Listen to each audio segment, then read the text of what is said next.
He's giving himself away already, but no wahala, like a bit shy. Thank you so much for staying here with us. And now, our first set of guests today are here. Yes, a Nigerian actor, a veteran who has appeared in various blockbuster movies and TV series. In addition to his work in television and films, he has also appeared in so many plays and stage productions. Ladies and gentlemen, welcome to the show, Norbert Young. And of course, is here with actress Nkem Marchie. Did I get that? You did. Fantastic. Let's clap for myself. All right, so welcome on board. Thank you. All right, so we see that you've been doing a lot, and there is a particular project you're on now. But before we get to that project, I would like to ask, how is life? How is Nigeria treating you? It's stressful. It's stressful. It is stressful. Well, Nigeria is fine. You okay? I refuse to be Stressed. stressed. No stress. Typical Nigerian who's just happy and. I'm a typical Nigerian who is just happy. Nothing has ever been smooth for anybody anywhere in the world. So my country is not different. I've not lived outside Nigeria before, so I do not know the stress level there compared to Nigeria. I'm cool in Nigeria. Lagos is the most stressful city in Nigeria, but I move around smoothly. So I do not particularly subscribe to all those kind of stress, except that everybody suffers money. So that stress of money, yes. Because somebody said most Nigerians, if we give them money, like there won't be problems. Like There won't be that, they are shouting. No problem again.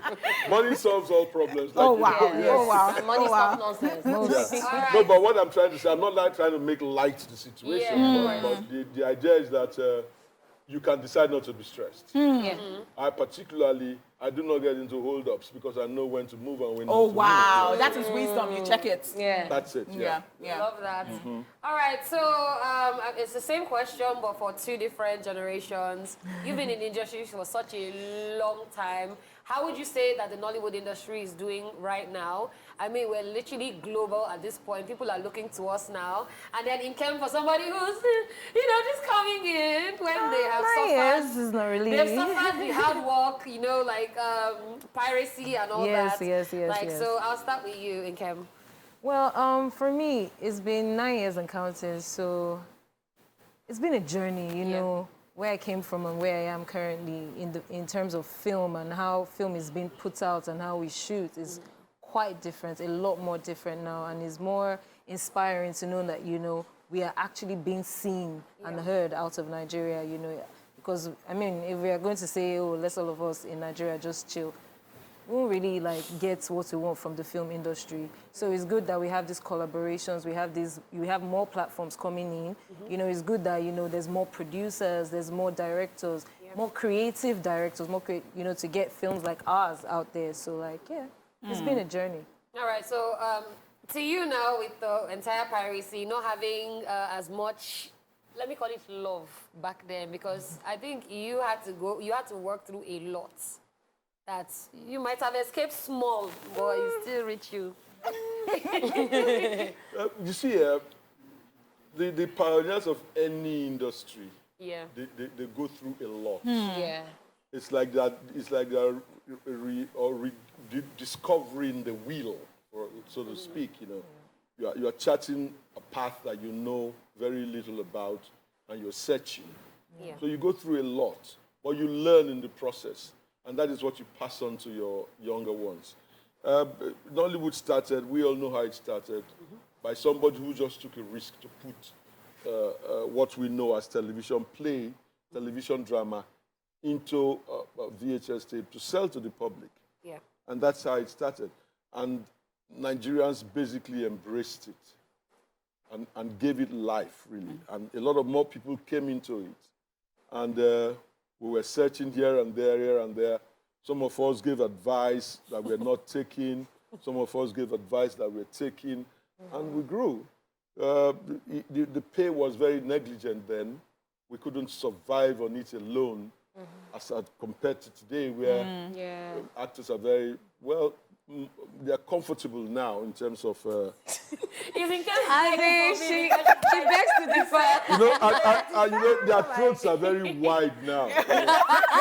What I would dare not ask for is what these children ask. You know, even till now. Yeah, well, They are maybe very because of the bold. economy. Yeah. And you see, a lot of them did what we didn't do. In our time, we were not taught the management part of this business.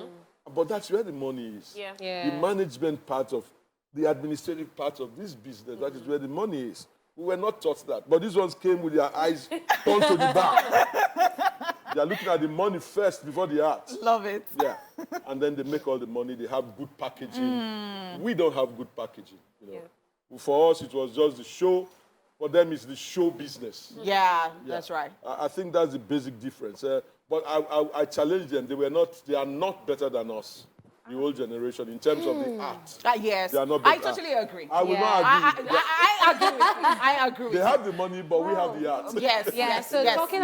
talking about challenges, we have seen a lot of actors being typecast, but you have had different roles that you've played in different movies. So what has been the most challenging role you've had to play so far? How or me? You first.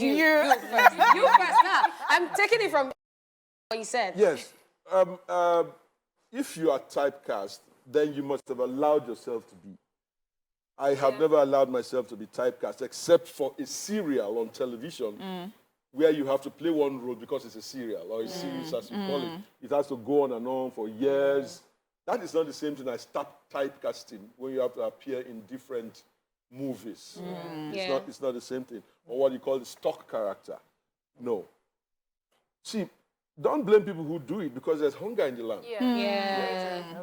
Somebody will say they see you in this particular movie and you played a Reverend Father, whatever, and they say, he played it well. Look. Now you have another script that you have a Reverend Father in. Let's call him. And that's how they start typecasting. And because you don't have money, You will take accept. them, yeah. So it's not anybody's fault. But if you have a hard heart like me, You say I can go hungry, but you know what? I stand my ground. yes, I'll not do this, I'll not do that. Fantastic. Amaka Egwe, may her soul rest in peace. When we finished Checkmate, if you all remember Checkmate, Yeah. We do. a lecturer's honey professor, so to speak, and she had this. What's the name of this movie she did now? The second movie she did after Is it the Fuji first she did before Rattlesnake. Rattlesnake? Okay. Yeah, before Rattlesnake. Rattlesnake. Yeah. Ego Boyo and Richard Wilfred Amijo starred in it. I was supposed to play a role of somebody who raped Ego Boyo, who raped that character in the beginning. I said, Amaka, I will not do it. I mean, I'm just finishing Checkmate. The same you. I want me to do this. I will not do it. So she started laughing. Oh, wow. She said, okay, now that's the role I have. I said, no, I won't do it. So, you know, I refuse to be typecast. Especially with the fact that people don't know how to separate your acting from the real you. Because I think I learned somewhere that some people harassed you, some ladies harassed you on a bus way back because of the role you acted. Yes. That is so funny. It's not funny. Look, see, there's the psychology of what we are doing. Yes, very much. It is very, very, very delicate. People watch you, and you touch their lives in very many ways. Yeah. So if you're not careful, you will destroy Somebody's life. Yeah. So the actor is not just a glamorous person. You have to be a very serious person. Yeah. If you don't live a rascally life, please stay away from public. Let them not see you and mix you with your role on screen. It's delicate. That those people did not intend to do what they did. Yeah. But it's because probably what I was doing on TV affected their personal lives. I get it. Yeah. Oh my Two gosh. young girls, man. Now that is serious. It's an important job that we do. I hope actors understand this. Yeah. That's why we have to take it very much serious. seriously. You know what I'm saying? Wow. Yeah. Wow. What's a role you would never, no matter how much, 10 billion? What role in Nkem will you not play? You know, as an actor, I don't think there's any role I wouldn't play. Because I feel like, for me, I'm like I'm an empty page, or it's just, should we sketch, should we write, should we, it's just literally what it is. I feel like there's no role I wouldn't play. No role? No role. I've not met any role that I've not, wanted to play or not play. Energy. All right. All right, we're going to go on a quick break. We will be back with superstar actor Norbert Young and, of course, Nkem Marchie still right here with us.